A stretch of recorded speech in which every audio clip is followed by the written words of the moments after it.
من الشيطان الرجيم بسم الله الرحمن الرحيم الحمد لله رب العالمين والصلاة والسلام على رسولنا محمد وعلى آله وصحبه أجمعين. السلام عليكم ورحمة الله وبركاته. Falëndrimet, adhurimet I takojnë Allahut Zotit Gjithësisë. Ata e falënderojmë dhe vetëm prej Atij e kërkojmë ndihmën. Mëshira Allahut qoftë mbi pejgamberin sallallahu alaihi wasallam, mbi familjen e tij të pastër, dhe për mbi të gjithë ata besimtarë dhe besimtare që ndjekin rrugën e tij deri ditën e gjykimit. Mëshira e Allahut qoftë edhe për mbi të gjithë të dashur që jeni sonte bashkë. Vazhdojmë me kapitullin e Bekares në ajetin numër 99. Allahu xhallahu na drejtohet o vëllezër besimtarëve, I drejtohet pejgamberit sallallahu alaihi wasallam posaçërisht dhe kur I drejtohet atij sigurisht që na drejtohet edhe ne. Bismillahirrahmanirrahim. Wa laqad anzalna ilayka ayatin bayyinat wa ma yakfuru biha illa al-fasiqun. Sadaqallahu al-azim. Ne të kemi shpallur ty o Muhammed argumente të qarta dhe ata nuk I mohan askush përveç atyre që kanë dalë respektin. Elhamdulillah. Sqarimi, tregimi që na bani madhe Zot xhella xhelalu. Pra besoj se e dëgjut fjalën e Zotit xhella xhelalu, me të cilën na drejtohet dhe I drejtohet të dërgumit për shkak dhe për ta sqaruar dhe për t'i treguar Muhamedit sallallahu alaihi wasallam. Kur'anin që ne po ta zbresim I thot Allahu xhela xhelalu fjala ime, domethënë fjalë pa diskutueshme, fjalë e hynare, fjalë që është kalamullah, fjalë e Zotit xhela xhelalu. Prandaj te o pejgamber thot, mos u bëj shumë merak. Argumentet janë të qarta. Edhe këta thot, nuk I mohon askush përveç atij që ka dalë respektin. Atij që e ka kundërshtuar dhe ka mohuar Zotin xhela xhelalu. Wallahi, po të shikoni, domethënë fjala, ai konteksti historik është për të hershmit, por normalisht ajeti I Kur'anit ne na bie shumë përshtat edhe për të vonshmit. Ata të hershmit ishin shumë pa edukat. Domethënë rrugaq, mosmirnjoftës. Çdo muj ju vente nga I mirësi e re e Zotit xhelalu për qiellit. Ushqime, mirësi, begati, mrekulli. Megjithatë, ishin në përkëmbës, ose populli thoti fjalë, bukshkal. Pra, ai të furnizon, ai të sqaron, ai të begaton, ai të nderon, të je nga ata që e përmbës. Han bukë, thotë dhe përmbësin kokën. Kështu ishin ai popull. Popullit të Muhamedit sallallahu alaihi wasallam, Allahu I kishte dhënë goxha begati, mirësi. Edhe në fund fare I nderoi dhe me pejgamber. Pra duke sjell pejgamberin sallallahu alaihi wasallam nga gjiri juaj.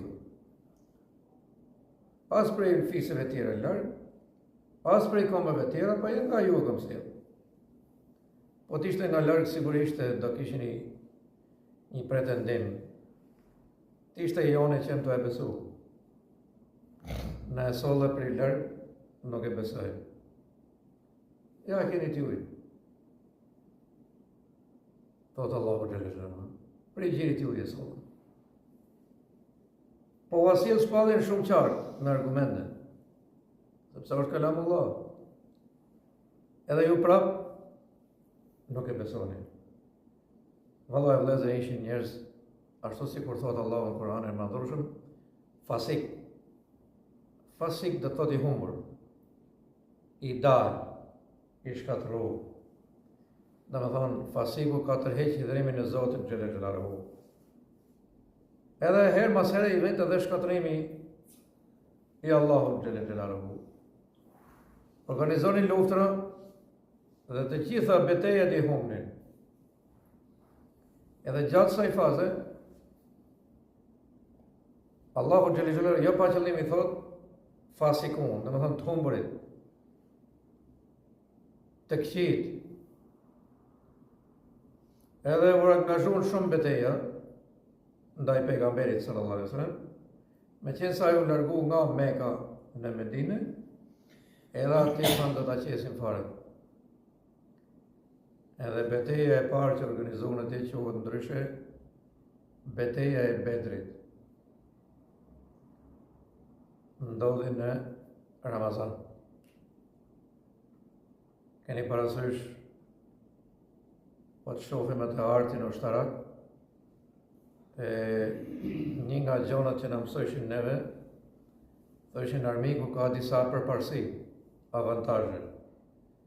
Dhe një nga avantazhet e armikut ishte sulmi natën.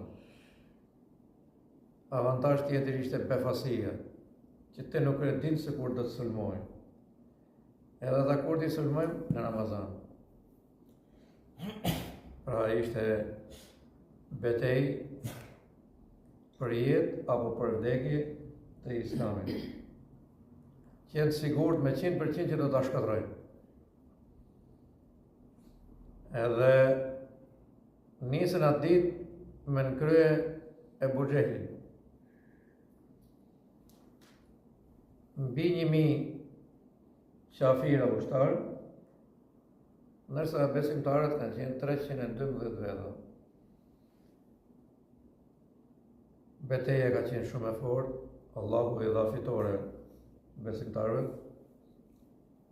Dhe pejgamberi sallallahu alaihi wasallam tha, Allahu i ka mëshiruar të gjitha ato që u vran, por Allahu ka mëshiruar edhe tepricën e Bedrit.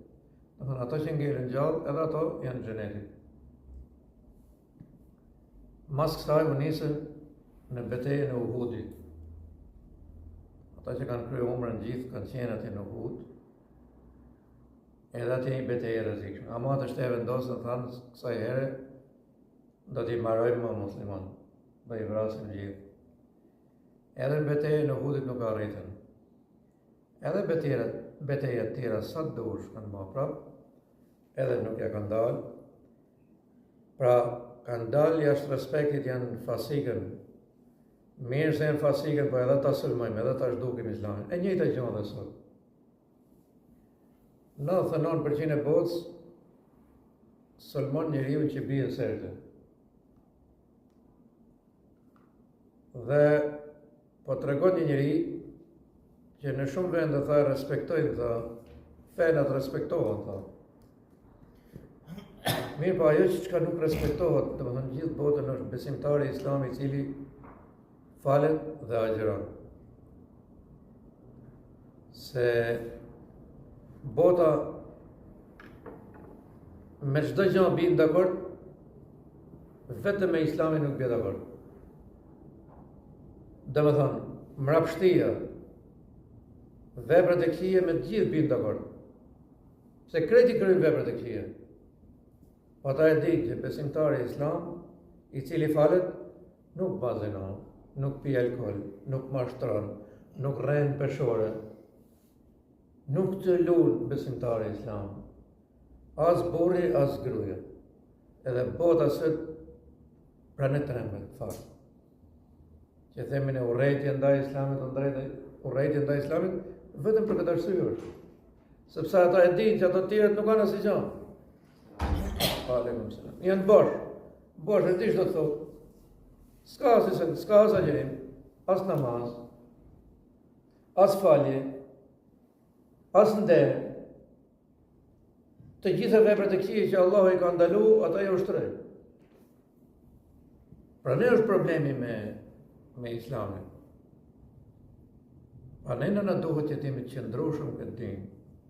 Allahu xhallahu thotë, këta argumente thotë që janë të qarta, nuk i më fajnë vetëm se ata që janë fasikët, të humburit, ata që kanë dalë respektin, ata që nuk besojnë Allahun xhallahu, as pejgamberin sallallahu alaihi wasallam. Pra këta janë që më fajnë, edhe as kusht tjetër. Allahu na forcoft në këtë din ishëm. Allahu na forcoft në majtë në këtë din.